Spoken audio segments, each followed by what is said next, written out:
rebuild the infrastructure and hopefully allowing them to one day thrive independently. So common sense and financial prudence says the U.S. should not be subject to taxation for the rebuilding efforts it is paying for. And that was what we were getting at with this amendment. Absolutely. I think that the point that you have raised is a very valid point and something that's very good discussion matter. Unfortunately, we believe that it is authorized on appropriation, as the chair has confirmed, but that's probably the concern far more than the philosophical concern. And so I think that if you and the gentleman can work on some other language, make another run at it. I cannot speak for the real chairman of the committee, but I think that there are going to be a number of people who would have sympathies with you, because I think you've raised a very valid point. Very good. Thank you for that, and we will continue to work on this issue, and I thank you for hearing my point. Thank you. And with that, I yield back, Mr. Chair. Gentlelady yields back her time. For what purpose does the gentleman from Oklahoma rise? Mr. Chairman, I have an amendment to Dept designated in the congressional record as Amendment Number 4. The clerk will redesignate the amendment. Amendment Number 4, printed in the congressional record, offered by Mr. Cole of Oklahoma. Consent that the reading of the amendment be dispensed with. Without objection, so ordered. The gentleman from Oklahoma is recognized for 5 minutes. I thank the chairman. Mr. Chairman, in April, a draft executive order was circulated that would require all companies bidding on federal contracts to disclose all federal campaign contributions. If enacted, this executive order would effectively politicize the federal procurement process, in my opinion. Companies wouldn't be judged merely by the merits of their past performance, by their capability to do the job, but would also be obviously considered on the basis of who they gave money to or against. This would clearly chill the constitutionally protected right to donate to political parties, candidates, and causes of one's choice. And I think, frankly, that's exactly what the executive order, proposed executive order, is intended to do. My amendment would simply prohibit funds from this act for being used to implement such an executive order. It doesn't change existing federal campaign contribution law in any way. It doesn't prevent the disclosure of campaign contributions. It simply says we won't spend money from this bill to require campaign contribution information to be submitted along with bids for federal contracts. This House has agreed to this concept on 3 previous occasions, once in a bill, once in an amendment to the Defense Authorization Act, and once an amendment to the Defense Appropriations Act. Finally, it's worth noting that Congress has rejected an effort to do exactly what this proposed executive order intends to do when it failed to pass the Disclose Act in 2010. Mr. Chairman, pay-to-play has no place in the federal procurement contract, and we should try to keep politics out of the selection of vendors and businesses and contractors to go about doing federal works. So I would urge the adoption of the amendment, and with that I yield back the balance of my time. Gentleman yields back his time. Gentleman from Washington. I rise in opposition today to the gentleman's amendment. Gentleman is recognized for 5 minutes. Our system has been improved by having public disclosure of political contributions. The more the public knows about where the money is coming from, the better off the citizenry is. The amendment is a legislative attempt to circumvent a draft executive order which would provide for increased disclosure of the political contributions of government contractors, especially contributions given to third-party entities. Opposition exists for this effort because some believe this additional information could be used nefariously to create some kind of enemies list, like during the Nixon administration. They argue that companies should not disclose more information because people in power could misuse that information to retaliate against them. Using the opposition's logic, all campaign disclosures would be bad. Government contractors already disclose contributions and expenditures by their PACs and those who contribute to them. contributions by the officers and directors of government contractors are also required to be disclosed. These provisions are fine as they are written. The information is required to be provided already in law, and the executive order that the amendment would circumvent simply enhances the quality of that information. I mean, we should, disclosure is good. The disclosure of campaign contributions to candidates is good. The disclosure of companies making these disclosures is good. And I just worry that we'd have a situation here where, companies or major entities could make enormous contributions secretly. And that's what we're trying to avoid. And this is, the President's executive order is an attempt to do that. We already know, and the Boeings, the Lockheeds, the General Dynamics, the Northrop Grummans, they all make campaign contributions, and they are all disclosed. What's wrong with disclosure? I urge a no on the gentleman's amendment. Gentleman yields back his time. The gentleman from Georgia. Mr. Chairman, I move to strike the last word. Gentleman is recognized for 5 minutes. And I accept the amendment because I believe that the things that Mr. Dix is talking about, this amendment actually does move us in that direction. And I would like to yield to Mr. Cole and ask him to clarify that because I want to confirm. I'd just simply say to my good friend from Washington, who I respect, frankly, as much as I do anybody in this Congress, the intent here is to make sure we never link political contributions with the awarding of government contracts. If we want to require additional disclosure, the Congress has it within its ability to do that. And indeed, we considered something like this in 2010 and decided it was inappropriate. And that was at a time when my friends on the other side of the aisle were in control of both houses as well as the presidency. So I understand the concerns, but I think this is an inappropriate way to address them. Number one, the executive order, frankly, is legislating through the back door. Now, this is not, if we want to change the campaign contribution laws of the United States, that needs to be done here, not by executive fiat. And secondly, to link it with the contracting process is inevitably going to raise questions, create fears and doubts, and I think without question, chill political speech.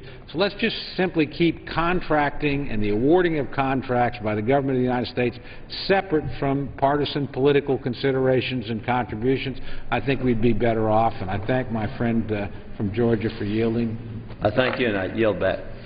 Gentleman yields back his time. For what purpose does the gentlelady from California rise? I rise to move to strike the last word. Gentlelady is recognized for 5 minutes. Thank you, Mr. Chairman. I just listened with great curiosity to the comments that were made about the so-called intent of the legislation. I don't see my colleagues on the other side bringing forward legislation that you have the power to pass, given the number of votes that you have, for full disclosure. So if you're opposed to a draft executive order, if you're opposed to my coming to the floor and blocking every time I offer an amendment for disclosure and transparency, change it. You were for it before you went against it. The Republicans were. That's what the record is. So I rise in opposition to Representative Cole's amendment, which blocks disclosure of contractor political spending. Now, this is not to create any kind of list. You know, I mean, you can come up with all kinds of things about why you're against something and then try and label it. This is about disclosure. This is about sunshine. This is about disinfectant, and you're against it. I think that's a bad place to be. In fact, I think it's the wrong side of history.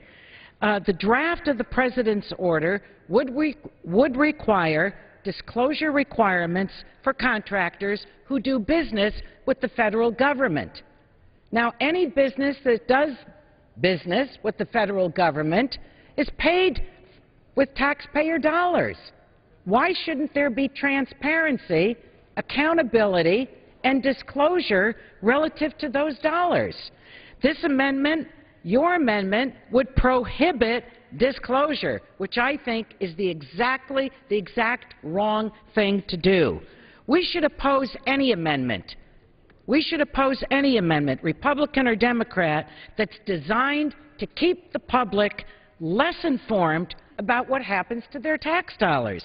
We know who supports this amendment. It's the American League of Lobbyists. The lobbyist for the lobbyist. Surprise, surprise. They're trumpeting their opposition to the President's draft order. We should be fighting for the taxpayers, not for the uber-super lobbyists. What are we here for? We're here for the public interest, for the people. And yet, there's an amendment on the floor that would destroy any attempt at disclosure. Again, I remember when the Republicans supported disclosure. When we wanted contribution limits, Republicans said no. We need disclosure instead. Now that we're asking for disclosure, you're opposed to it. As I said, you were for it. Now you're against it. The American people were very clear on this late last year when there was a CBS New York Times poll. And that poll found that 92% of Americans support requiring outside groups to disclose how much money they have raised, where it came from, and how it was used. Now we're going directly to taxpayer dollars, those that do business with the federal government. It's very simple to disclose. We should be listening to the American people, and I would ask my colleagues to vote against this amendment. This is a bad amendment. It's not good for the country. It's not good for our system. I don't believe it's why the people sent us here, and of all things to be stomping on and trying to snuff out, disclosure should not be one of them. I yield back. Gentlelady yields back her time. The question is on the amendment offered by the gentleman from Oklahoma. As many as are in favor will signify by saying aye. Aye. Those opposed will say no. In opinion of the chair, the ayes have it. Gentleman from Indiana. Recorded vote. Recorded vote is requested. Pursuant to Clause 6 of Rule 18, further proceedings on the amendment offered by the gentleman from Oklahoma will be postponed. For what purpose the gentleman from Massachusetts rise? Mr. Chairman, I have an amendment at the desk. It was filed in the record. The clerk will designate the amendment. Amendment number 97, printed in the congressional record, offered by Mr. Frank of Massachusetts. Gentleman from Massachusetts is recognized for 5 minutes. Mr. Chairman, this is a dangerous amendment. It's kind of a test of whether or not members of this body believe what they say. Fortunately, I think for all concerned, the oath we take at the beginning of the session does not carry over to specific statements. So the fact that I believe this will probably, unfortunately, show a great gap between what people say and what they vote will have no consequences other than the public knowing it. We are at a time of austerity. We are at a time when important programs, valid programs, are being cut back. And we were told by some, everything's on the table. There are no sacred cows, all those metaphors that are supposed to suggest that we'll deal with everything. And then we get this appropriation from the Appropriations Committee for the military budget, and a time when we are cutting police officers on the streets of our cities. We're cutting back firefighters. We're cutting back maintenance of highways, of the construction of bridges to replace old bridges. When we are cutting in almost every capacity, the military budget gets a $17 billion increase from this fiscal year to the next. A $17 billion increase for the military budget simply does not fit with this argument that we are putting everything on the table. Yes, they say they're putting everything on the table, but there's a little bit of a problem with the preposition here. Not the proposition, the preposition. The military budget is not on the table. The military is at the table, and it's eating everybody else's lunch. We are cutting in area after area. For example, we have been told by some on the Republican side that we cannot afford to go to the aid of those of our fellow citizens who have been the victims of natural disasters, who have suffered enormous physical and therefore also psychological damage from tornadoes, from floods, unless we find the cuts elsewhere. But if we were not increasing the military budget by $17 billion over this year, then there would be no need to do that, and you would not have to worry about that aid. Now, my colleagues, this is co-authored by the gentleman from California, Mr. Campbell, the gentleman from North Carolina, Mr. Jones, the gentleman from Texas, Mr. Paul, the gentleman from New Jersey, Mr. Holt, and the gentlewoman from Wisconsin, Ms. Moore. We are being very moderate here. We are not saying don't give the Pentagon any more money. This amendment reduces by 50% the increase for the Pentagon. We are accepting $8.5 billion more. By the way, this, of course, does not affect the wars in Iraq and Afghanistan. And I was struck, and it just occurred to me, maybe this was said earlier, the budget for Afghanistan, which we refused to cut, reluctantly, regrettably, was voted out by the committee before the President announced a $10,000 troop reduction. So we are overfunding Afghanistan, unless you think the President was kidding when he said he was going to bring down 10,000 troops. We funded 10,000 troops for next year that won't be there as part of Afghanistan. That's the problem. We are saying to the Pentagon, you find it. Don't cut military personnel. Don't cut health. But perhaps some of the bases we maintain overseas, some of the subsidy we give to NATO, lip service is paid here to an alliance in which they participate. Unfortunately, Mr. Chairman, I have to say it's true of the Obama administration and the members of the Appropriations Committee and the Armed Services Committee. They are the enablers of one of the great welfare dependencies in the history of the world. The ability of wealthy European nations, 61 years after the foundation of NATO, to get subsidized by America. So their military budgets can be a small percentage of ours as percentages of the GDP, so they can provide more services, better rail, better health care, earlier retirement for their own people. This says to the Pentagon, not that we're going to cut you. This gives them a greater than 1% increase at a time when everybody else is being cut. And it leaves it up to the Pentagon. Let's look at the bases that we have all over the world. Let's look at efficient procedures. Yeah, there is inefficiency. You cannot mandate efficiency from the outside when you simultaneously give the entity in question the ability to spend without limit.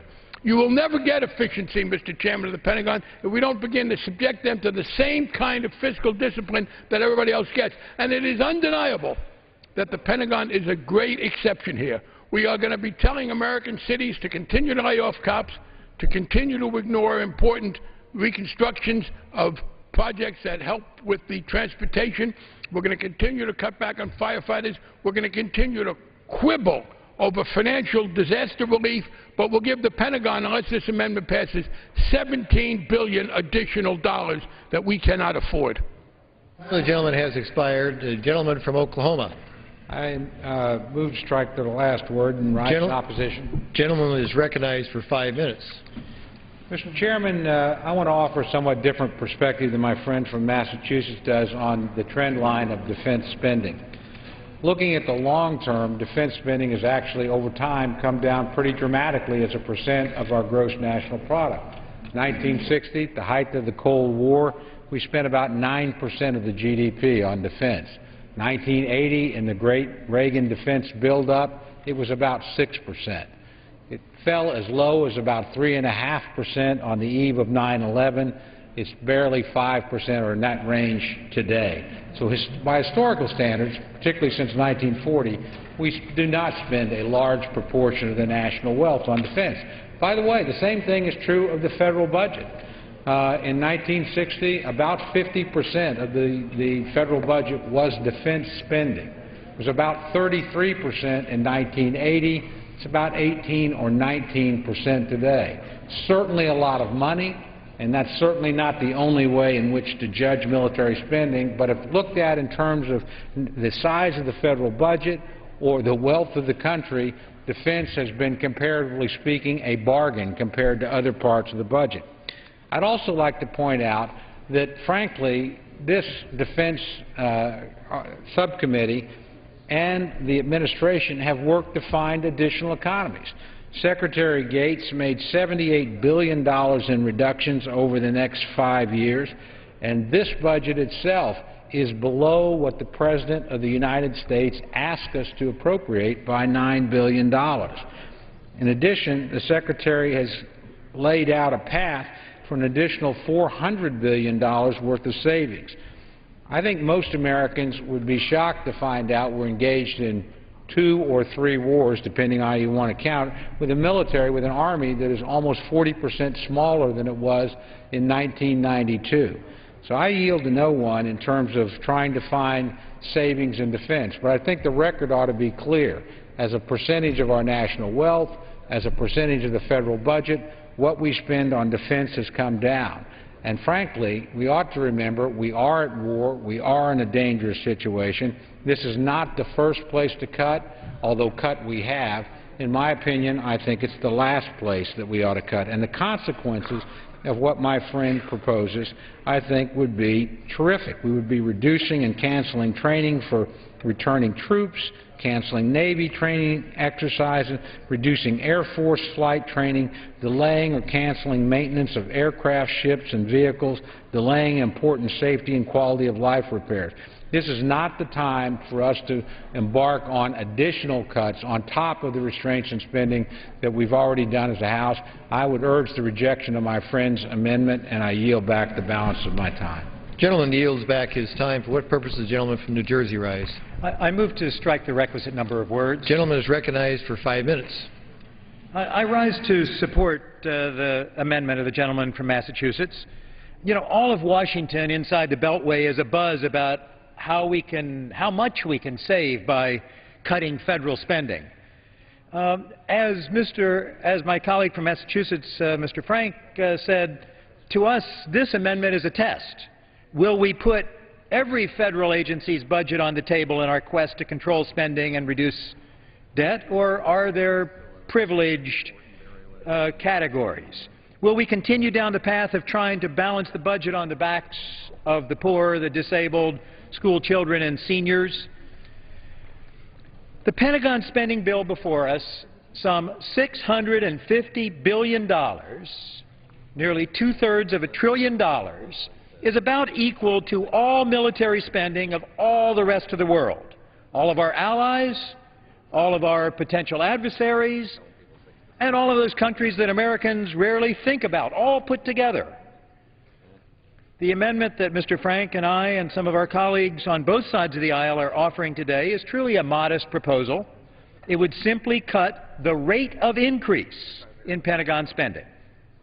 Instead of allowing a $17 billion increase over this year's level, it would cut that increase in half, just to see if we're willing to do that. Now, my colleague, Mr. Cole, puts this, I think, in the wrong context. I mean, we should talk about, sure, in 1960, it was a larger part of the budget. That's before we had Medicare, before we had a lot of programs.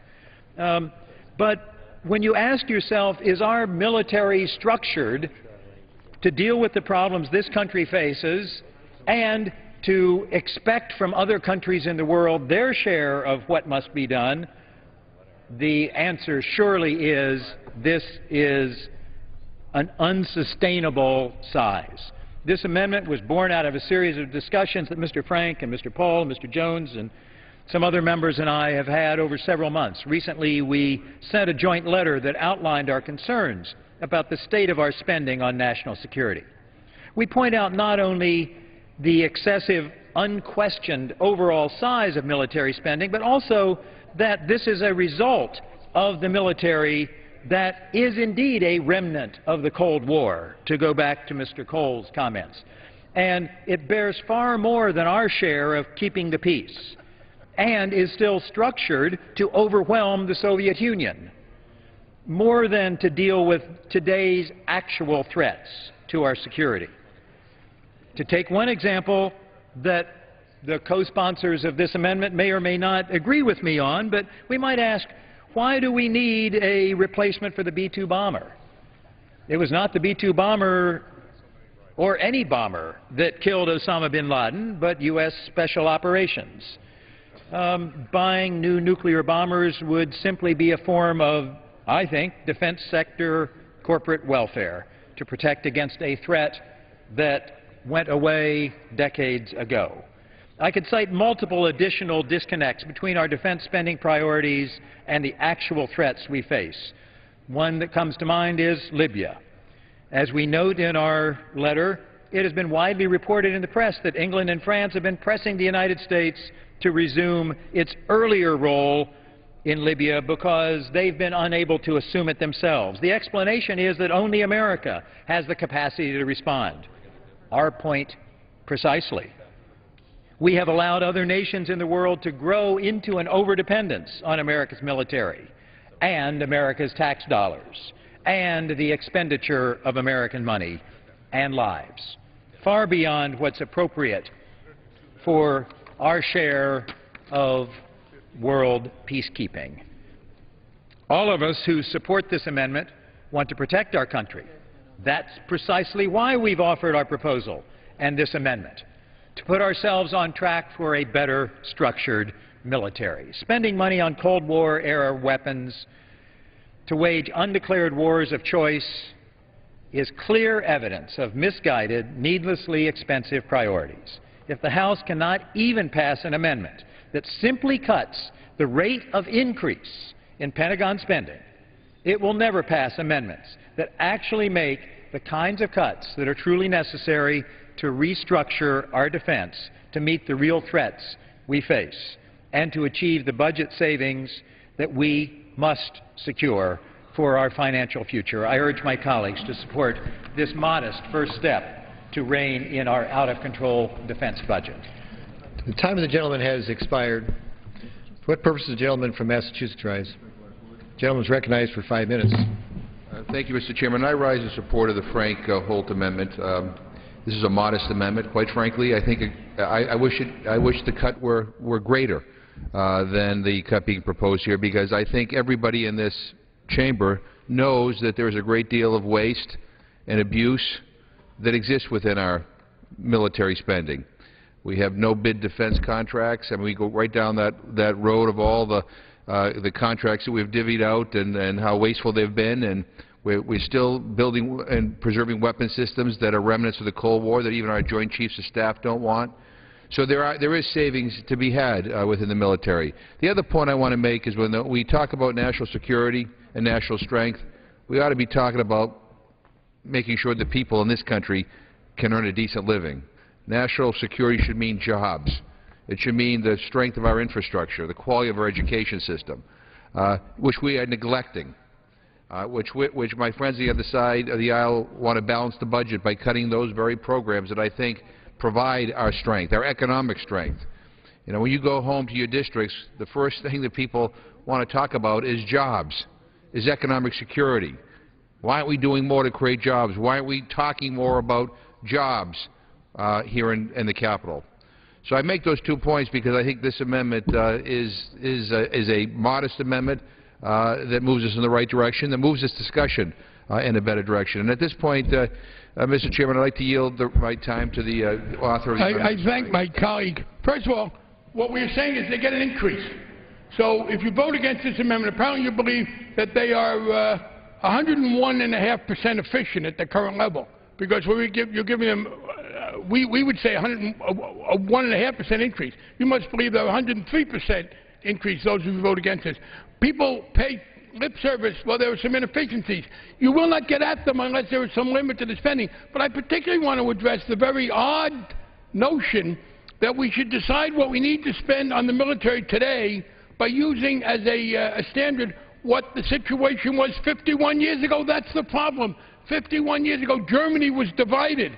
The communists controlled Czechoslovakia and Poland and Hungary and East Germany. And our Western allies were poor. They were still recovering from 1945. This is apparently the rationale. Oh, and the Soviet Union was very strong. That's precisely the problem. This budget, out of the Appropriations Committee and from the administration, which is also incorrect on this, acts as if it was still 1960. The fact is that it is no longer appropriate for the rest of the world to expect us to put out so much of the burden.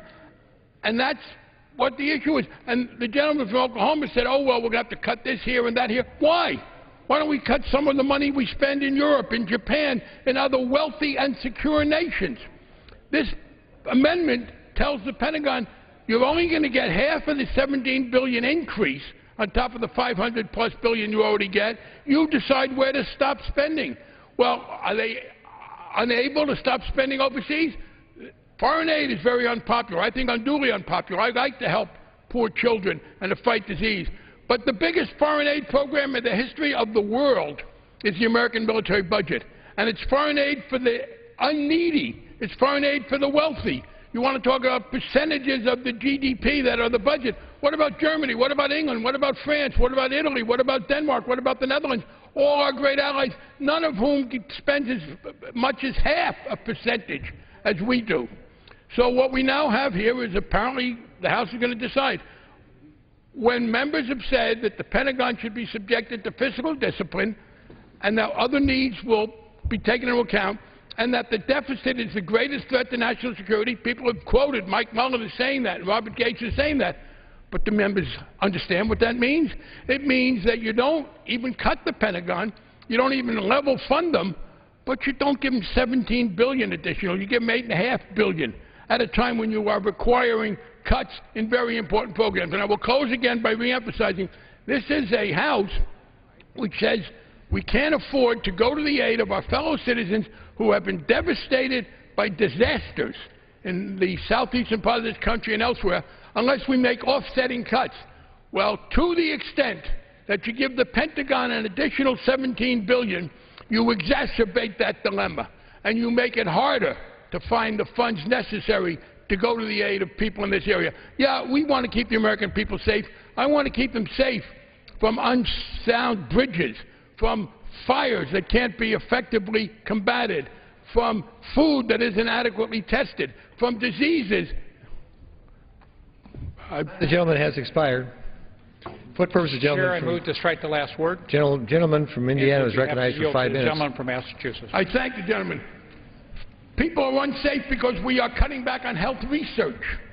The notion that the only danger to the American people is a Soviet Union which collapsed 20 years ago, or whatever it is we are protecting people from in Germany and other bases such as that, and ignores the need for better public safety here, better public health here, research on disease, protection against disaster, because it's one thing to go to the aid of people after a disaster, but let's do a better job of building those structures that can help diminish it. This is a central question. Are the members of the House going to say that, no, we didn't really mean it?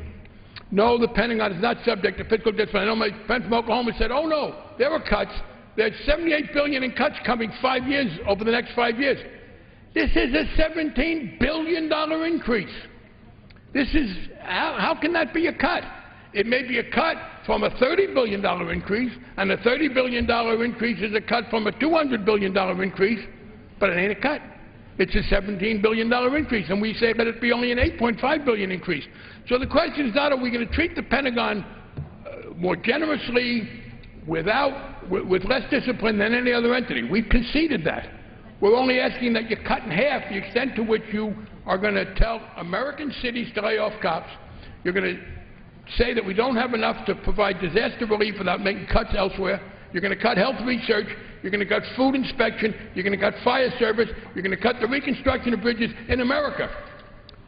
But billions and billions, tens and tens of billions will be spent in Western Europe and our allies that needed our help 61 years ago and 51 years ago, but don't need it today, in Japan and in other parts of the world where we are subsidizing their military budgets so they can spend more elsewhere. And by the way, let me close with this. We talk about competition in things that count. Our ability to spend money on community colleges, to provide aid so people can become scientists and engineers, our ability to develop technology, all of those things are hampered by the drain on resources we get from spending military dollars in precisely those countries with which we are competing.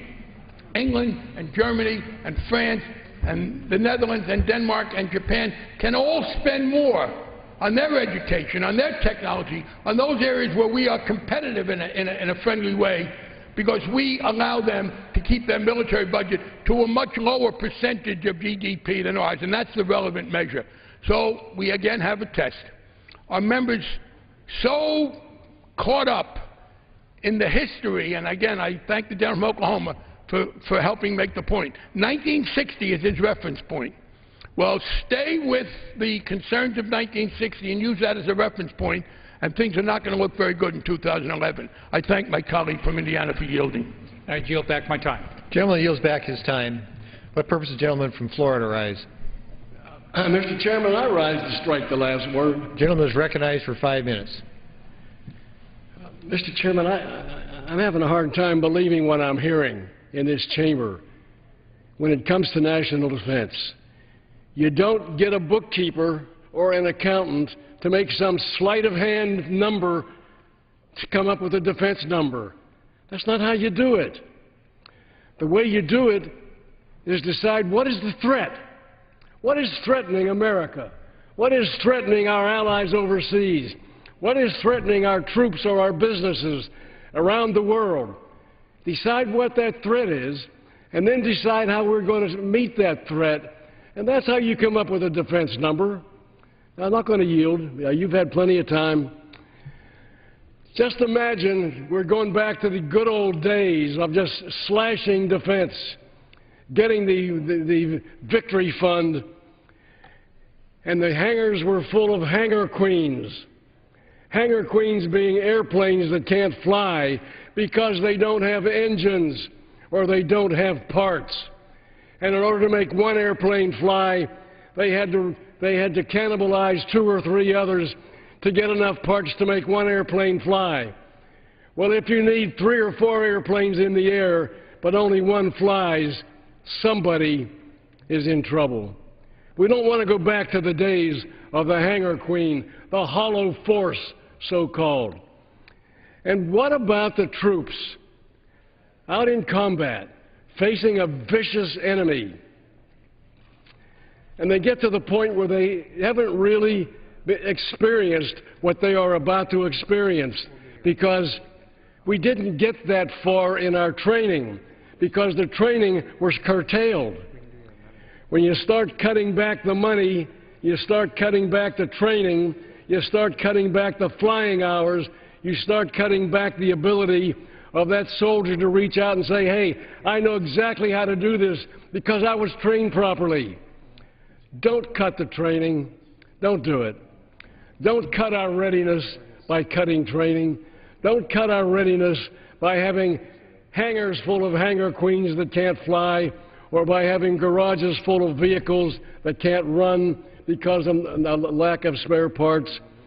This is just not good defense. You don't make your defense decisions based on some magical scheme or some solution that an accountant might come up with.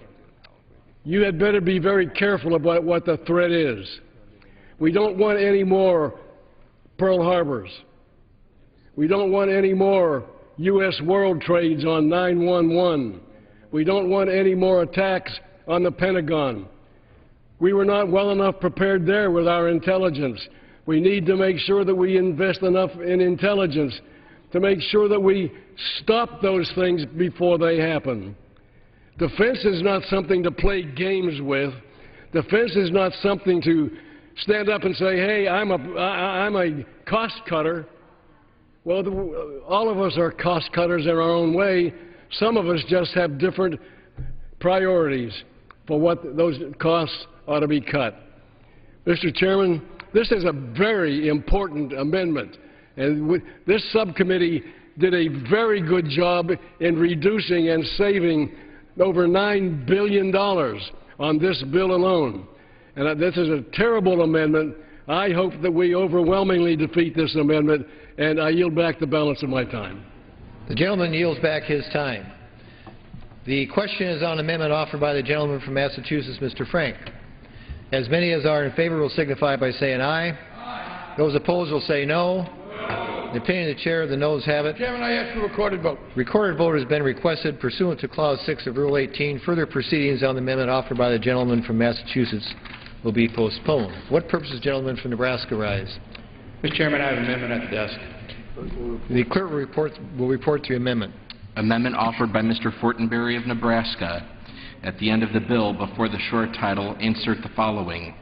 Section 2. None of the funds made available by this Act for international military education and training, foreign military financing, excess defense articles, assistance under Section 1206 of the National Defense Authorization Act for fiscal year 2006, Public Law 109-163, 119 Stat 3456, issuance for direct commercial sales of military equipment or peacekeeping operations for the countries of Chad, Yemen, Somalia, Sudan, Democratic Republic of the Congo, and Burma may be used to support any military training or operations that include child soldiers as defined by the Child Soldiers Prevention Act of 2008, Mr. Chairman, and accept of such assistance. I move that we dispense with further reading of the amendment. The gentleman, is there objection that the reading be dispensed with? Without objection, so ordered. The gentleman from Nebraska is recognized for 5 minutes. Thank you, Mr. Chairman. In 2008, this body declared that the United States would not provide military assistance to countries found guilty of using child soldiers. With broad bipartisan support, we declared that this is an affront to human dignity and an affront to civilization itself, and we reaffirmed this policy earlier this year in the continuing resolution. It is the policy of our nation that children, all children, no matter where they are, belong on playgrounds and not battlegrounds, Mr. Chairman. But that policy is at risk, and this body has an important decision to make. 6 governments were found guilty of using child soldiers in 2010. Burma, Chad, the Democratic Republic of the Congo, Somalia, Sudan, and Yemen. As the law we passed provided, 4 were granted national security interest waivers last year in the hopes, Mr. Chairman, that they would take serious and aggressive strides toward ending this serious human rights violation. Somalia was also permitted to continue receiving peacekeeping assistance, effectively sanctioning only Burma, a country to which we provided no military assistance anyway. Mr. Chairman, this administration has been heavily criticized for this decision, and it is no surprise that in the newly released 2011 Child Soldiers Report, the same 6 countries were listed as violators once again. Mr. Chairman, we must ask, where is the progress? The 2011 report needs to stand as a challenge to President Obama, the administration, and this Congress as well. We are operating inconsistently, obligated by law and civilized order itself to combat this most serious human rights violation, especially prevalent in the world's ungoverned spaces. But we continue with military assistance with inattentiveness to stopping the pernicious use of child soldiers. Mr. Chairman, my amendment reaffirms current U.S. policy, lest we forget it. In the 2011 continuing resolution, we extended the Child Soldiers Prevention Act to cover peacekeeping operations, and my amendment is consistent with this. It also clarifies a point of law not mentioned in the Child Soldiers Prevention Act. Section 1206 of the National Defense Authorization Act for fiscal year 2006 provides the Department of Defense the authority to train and equip foreign military forces, but according to its own terms and the State Department, Section 1206 authorities may not be used to provide any type of equipment, supplies, or training that is otherwise prohibited by any other provision of law. Mr. Chairman, children in these countries are being preyed upon. Innocent lives are being lost. Children are being thrown into psychological hell. Girls, soldiers, and some boys are being subjected to grotesque sexual slavery and violence. They are property. Their lives are not their own. They are battered, beaten, victimized, stripped of dignity and hope and a future, made to do unfathomable things by the world's worst criminals. Mr. Chairman, these criminals just aren't faceless rebels in the bush either. While there are plenty of those, we are talking now about governments that are guilty of this pernicious practice. And we need to make it clear, are we going to tolerate this or not? William Wilberforce, the British statesman, unyielding abolitionist, for whom our anti-human trafficking law is named, once said this: "You may choose to look the other way, but you can never again say that you did not know." We must make it clear to these governments that we do now know, and that we cannot look the other way, Mr. Chairman. With that, I urge my colleagues to support this amendment. Back is time. The question is, what purpose does the gentleman from Florida rise? Well, Mr. Chairman, I rise just write the last word and to express support for this good amendment. I yield back my time. Gentleman yields back his time. The question is on the amendment offered by the gentleman from Nebraska. As many as are in favor signify by saying aye. Those opposed will say no. The opinion of the chair, the ayes have it. The ayes have it. The amendment is agreed to.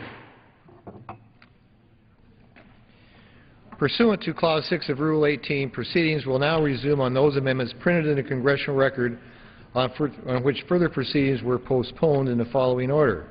Amendment number 2 by Mr. Rigell of Virginia. Amendment 61 by Ms. Fox of North Carolina. An amendment by Mr. Mulvaney of South Carolina. Amendment number 8 by Mr. Sherman of California. An amendment by Mr. Rohrabacher of California, an amendment by Mr. Goldberg of Texas, an amendment by Mr. Welch of Vermont, amendment number 4 by Mr. Cole of Oklahoma, and amendment number 79 by Mr. Frank of Massachusetts. The chair will reduce to 2 minutes the time for any electronic vote after the first series of votes. The unfinished business is a request for a recorded vote on amendment number 2, printed in a congressional record, offered by the gentleman from Virginia, in which further proceedings were postponed and in which the noes prevailed by voice vote. The clerk will redesignate the amendment. Amendment number 2, printed in the Congressional Record, offered by Mr. Rigell of Virginia. A recorded vote has been requested. Those in favor of a recorded vote will rise and be counted. A sufficient number having risen, a recorded vote is ordered. Members record their vote by electronic device. This will be a 15-minute vote. A second day of amendment debate to the fiscal year 2012 defense spending bill and a second series of amendment votes today on the House floor. A series of 8 or so amendments, starting with an amendment by Representative Rigell of Virginia, which would prohibit funds to support military operations in Libya. This first vote is a 15-minute vote. Also in Washington today, at the White House, President Obama earlier today held a meeting of bicameral, bipartisan congressional leadership on the debt and deficit discussion ahead of the August 2nd deadline on raising the debt ceiling. The members and the President and Vice President met for about an hour, hour and 15 minutes, and after that, President Obama came out to the briefing room at the White House and updated reporters on how things went.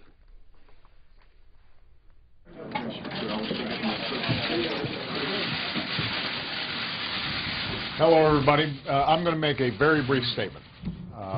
I just completed a meeting with all the congressional leaders from both chambers, from both parties. And I have to say that I thought it was a very constructive meeting. People were frank. We discussed the various options available to us. Everybody reconfirmed the importance of completing our work and raising the debt limit ceiling so that the full faith and credit of the United States of America is not impaired. What we decided was that staffs, as well as leadership, will be working during the weekend, and that I will reconvene congressional leaders here on Sunday with the expectation that at that point the parties will at least know where each other's bottom lines are and will hopefully be in a position to then start engaging in the hard bargaining that's necessary to get a deal done. I want to emphasize that nothing is agreed to until everything's agreed to, and the parties are still far apart on a wide range of issues. But again, I thought that all the leaders here came in a spirit of compromise, in a spirit of wanting to solve problems on behalf of the American people. Everybody acknowledged that The issue of our debt and our deficits is something that needs to be tackled now. Everybody acknowledged that in order to do that, Democrats and Republicans are going to be required in each chamber. Everybody acknowledged that we have to get this done before the hard deadline of August 2nd to make sure that America does not default for the first time on its obligations. And everybody acknowledged that there's going to be pain involved politically on all sides, but our biggest obligation is to make sure that we're doing the right thing by the American people, creating an environment in which we can grow the economy and make sure that more and more people are being put back to work. So I want to thank all the leaders. I thought it was a very constructive meeting, and I will be seeing them back here on Sunday. A lot of work will be done between now and then. All right? What are the odds of a deal? What are the odds of a deal? President Obama earlier today at the White House following the meeting with congressional leadership on the debt and deficit. The Washington Post's Felisa Sonmez reporting that House Minority Leader Nancy Pelosi is scheduled to meet with President Obama at the White House sometime on Friday. The House is in tomorrow. The House right now voting on amendments, about 9 amendments in this series, starting with this one by Scott Rigell of Virginia, which would prohibit funds to support military operations in Libya. This is a 15-minute vote, and all of the following amendment votes will be 2-minute votes. As you heard the President mention, there will be a meeting at the White House on Sunday. The members, the congressional leadership will come back to the White House on Sunday for further discussions on the debt and deficit. We get some more insight into how today's meeting went with a Capitol Hill reporter. Stephen Dennis is a staff writer with Roll Call. What came out of today's meeting at the White House between the President and congressional leaders? Well, you know, there's sort of, our understanding from our reporting is that the President laid out sort of 3 scenarios for getting to a deal. One is sort of a mini scenario where they come up with a couple of $1 trillion in deficit cuts, and sort of that's the bare minimum they need to do to say they've done something to deal with the debt. And then sort of a medium scenario of about $3 trillion and a big scenario of $4 trillion, and you know the different trade-offs for each level. And Obama is clearly urging all of the congressional leaders in both parties to sort of move off their fixed positions and go for the bigger package, which would require more sacrifices from both sides. You know, the other thing that's been sort of hitting Capitol Hill today is that the President is talking about potentially including Social Security in this package. That's something that a lot of Democrats have opposed, particularly Senate Majority Leader Harry Reid and Nancy Pelosi. Have Democrats commented on that after the meeting today? We've gotten sort of mixed signals from Democrats on that. You know, it's sort of interesting. The Democrats that are in the room are divided on the question. Harry Reid and Pelosi have been opposed to things like raising the retirement age or tweaking benefits, while Steny Hoyer, the number 2 Democrat in the House, and Dick Durbin, the number 2 Democrat in the Senate, have both been willing to entertain things like restructuring benefits and potentially tweaking the retirement age. So, you know, it's going to be interesting to see if Social Security can stay part of this package and whether Obama can sort of keep his base if he starts taking on these entitlements in a way that maybe they hadn't been expecting. You know, you sort of saw a counterattack today from some of the liberals in Congress, people like Senator Sanders, independent from Vermont, went to the floor not too long ago blasting the idea that benefits might be cut or the retirement age might be extended or anything like that, particularly if taxes aren't raised on the rich. Well, what about the tax issue? What have you heard came out of that meeting on raising the taxes or increasing these revenue raisers?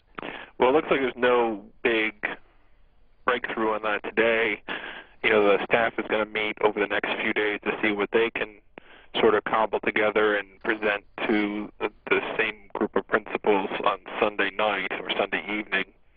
And, you know, we've heard rumblings from various senators that there may be ways to sort of finesse the revenue question by including sweeteners like extending AMT relief, maybe even extending some tax cuts for the middle class from the Bush-era tax cuts, so that you could say somehow that the overall package is not a tax increase or is not much of one.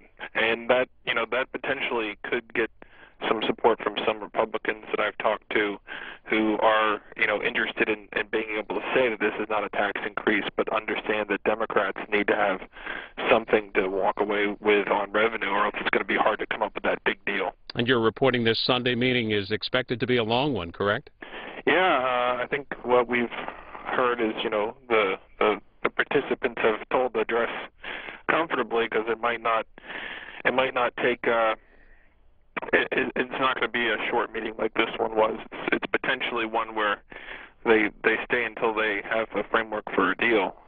You know, President Obama is clearly ramping up the pressure to get a deal done in the next week, or at least the framework for one. You know, they've sort of set this July 22nd deadline as opposed to August 2nd, because it takes a couple of weeks to draft the legislation and get it through the process here. You know, you got to get it through one chamber, then you got to get it through the other chamber, and if any amendments pass, you know, it gets very complicated very quickly. So they want to have a deal as soon as possible. And, you know, it's going to be an interesting gut check moment here. There's, you know, I've heard talk today that maybe this could be, certainly from Republicans, that this could be a moment for Obama to sort of do what President Clinton did with welfare reform, and, you know, work with Republicans, give them most of what they want. If he can get a deal, he potentially has something he can take to the voters next year and say, hey, I did something major to cut the deficit, and I worked with Republicans, et cetera, et cetera. And, you know, Republicans say that they think that cutting that kind of a deal would probably help his reelection, but they still want to go for it. An update from Stephen Dennis of Roll Call. Read his work at rollcall.com. Thanks for joining us. It's great to be here. And Stephen Dennis writing this afternoon at rollcall.com that the President told congressional leaders that he will only sign into law a budget deal that extends the debt limit past the 2012 elections. Back live on the House floor, the first of 9 amendment votes to the fiscal year 2012 defense spending bill. This is an amendment proposed by Scott Rigell of Virginia, which would prohibit the use of funds for use in Libya. 15-minute vote and 2-minute votes. 8 2-minute votes will follow this. The Senate has gavelled out for the evening and for the week. They were talking about debt and deficit issues much of the day today and much of yesterday as well. They'll be back on Monday the 11th. Senate Republicans have signed a pledge on the debt ceiling that calls for significant cuts in spending and the passage of a balanced budget amendment to the U.S. Constitution. And earlier today, Senators Rand Paul of Kentucky and Mike Lee of Utah spoke to reporters about that pledge and their view on the debt and deficit negotiations. Thanks to everyone for joining us today.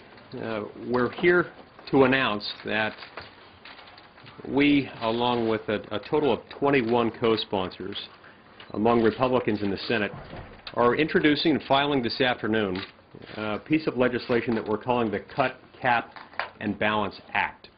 This is a proposal that would raise the debt limit by $2.4 trillion. It would make the increase in the debt limit conditioned upon the occurrence of 3 events.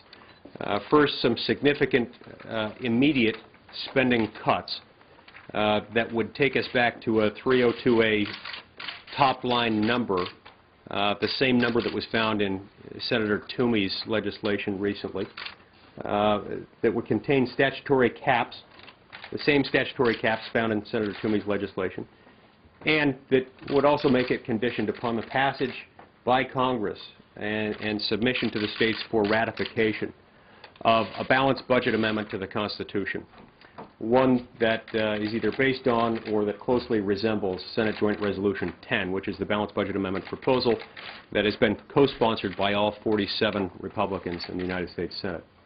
This is a big step forward. It's a move that we believe is absolutely necessary because many of us believe that we can't bind a future Congress. And because we can't bind a future Congress through a simple legislative act, through a simple statute, a promise to cut $3 or $4 billion right now in order to make sort of a down payment on the debt limit increase is a promise that could become illusory if it's not accompanied by something else. The way that we can bind a future Congress, one that's not in power now, is through a constitutional amendment. We're identifying here today that this is one way that we could raise the debt limit. Some of us have signed a pledge saying that we would not raise the debt limit unless these conditions precedent have been satisfied. I'm one of those people. Others among us have not signed that pledge, but have indicated that they would be willing to raise the debt limit in this circumstance. And I thank Senator Roy Blunt from Missouri for making the suggestion a few weeks ago that we consider doing something like this. And it was in response to that that I and others decided to move this forward. Again, we've got 21 co-sponsors here in the Senate. We look forward to picking up more in the next few days.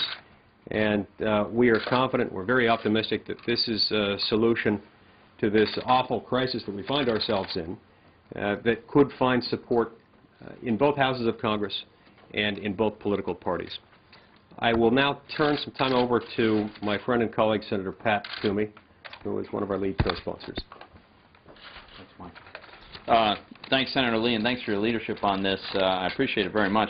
As I think everybody has figured out, voting to raise the debt limit is not a fun vote, and it's not a popular vote. But many of us acknowledge that the failure to do so would be quite disruptive, and I use that word intentionally. Failure to raise the debt limit by August 2nd would not result in a default on our debt.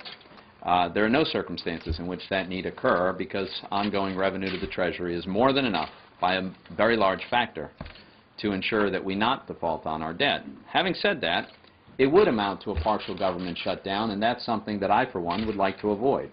That's why I am willing to vote to raise the debt limit. However, my own view is that the most irresponsible thing we could do would be to raise the debt limit and continue with this egregiously excessive spending and enormous deficits that we have been running.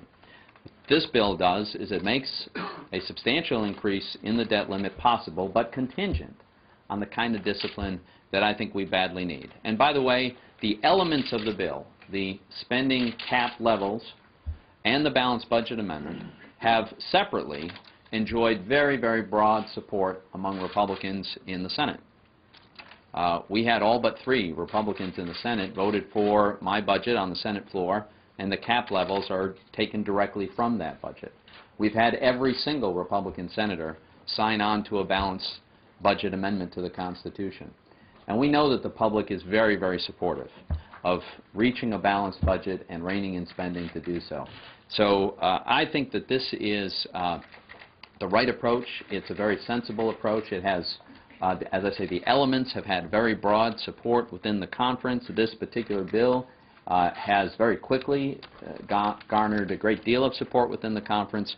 And it is, for some of us, and myself in particular, it's a way to convey to the President that we're willing to raise the debt limit, but we've got to fix the fiscal disaster that's unfolding so that we can have the strong economic growth and job creation that requires a sustainable fiscal profile. Thank you. And Senator Paul. Last week, the President chastised Congress, I'm assuming that was chastising Republicans and Democrats alike, to cancel some things, come and do some work.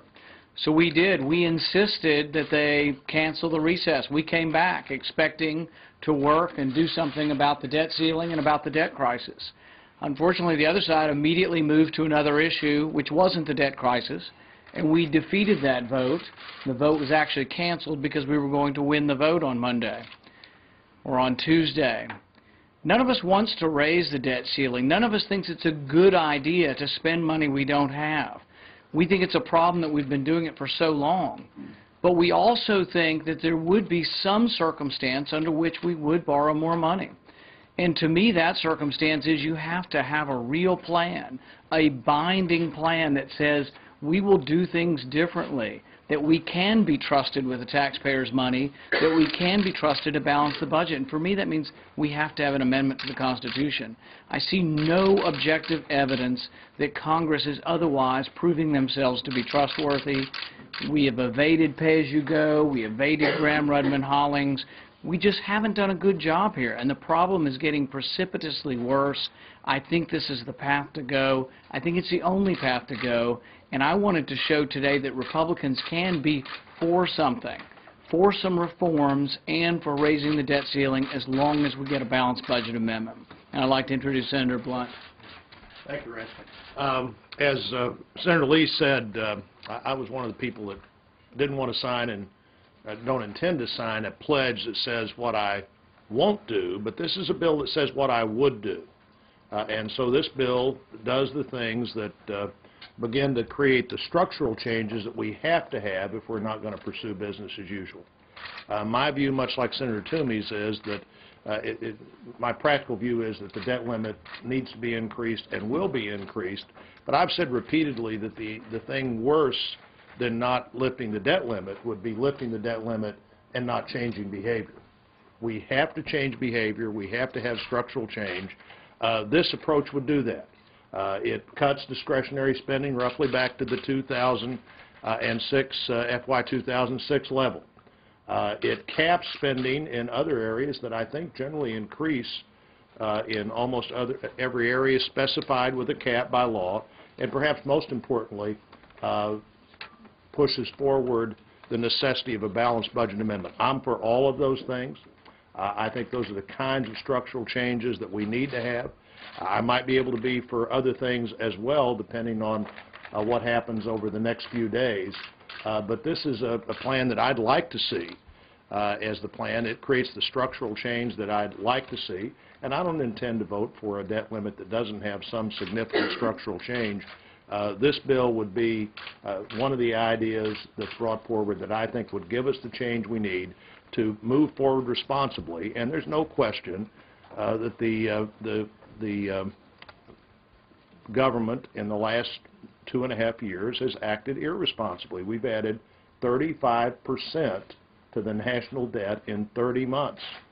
We talk about things like corporate jet depreciation.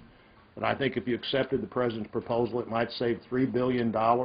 We're borrowing $4 billion today.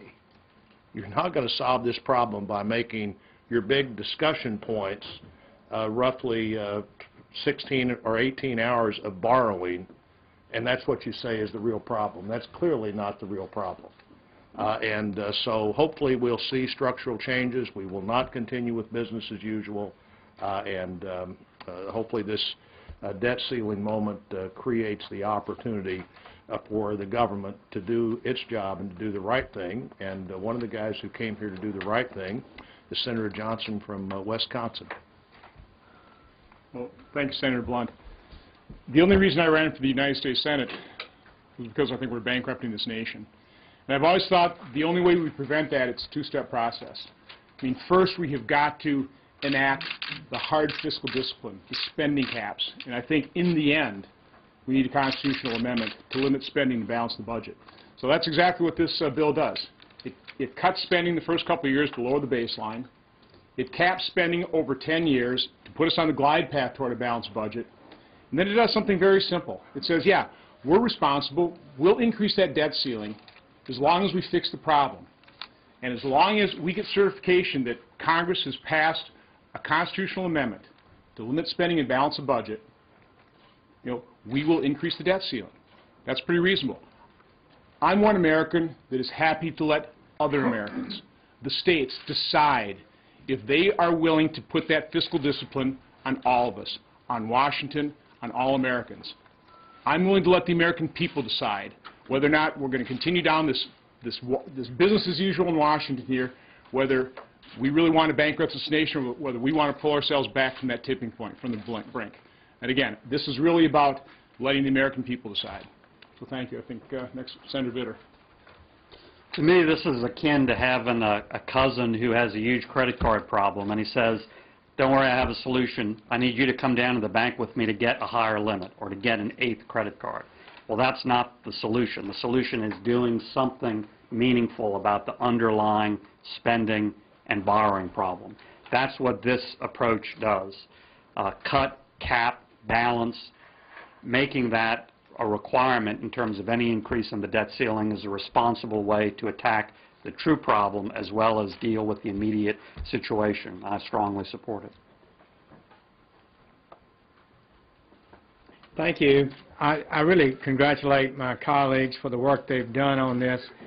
We have to change the way we do business. We don't have the money to continue spending as we're spending. We simply do not have the money, and it's not going to be projected to come in anytime soon.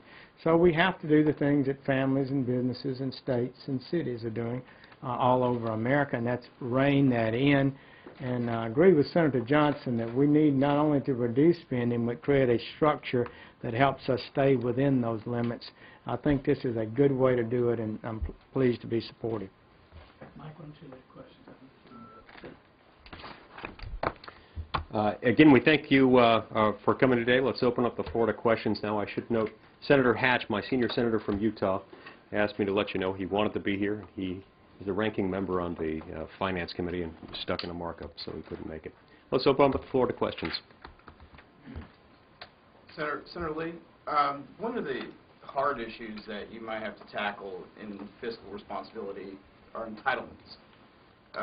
You may be aware the Pew poll dropped this morning saying 60% of respondents said we want to preserve Social Security and Medicare benefits, and it's more important to them than resolving the budget deficit.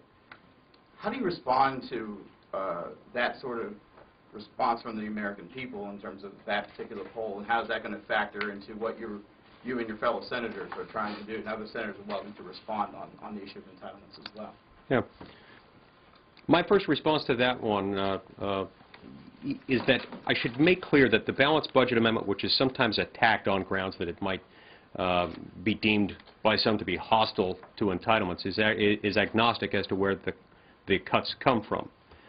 We're laying down the gauntlet here by saying we're going to balance our budget, and once the balanced budget amendment takes effect, then Congress will have to do that, and as it sees it about to take effect, it will have to make the arrangements to do that. We're deciding now that the budget has to be balanced. Americans do overwhelmingly support that, and that's why it's not surprising that Americans overwhelmingly support the balanced budget amendment. They want it to be done, even though they recognize that cuts will have to come from many places. They want that to happen. But where exactly those cuts come from is not decided by the balanced budget amendment. On this vote, the yeas are 176 and the nays are 249. The amendment is not adopted.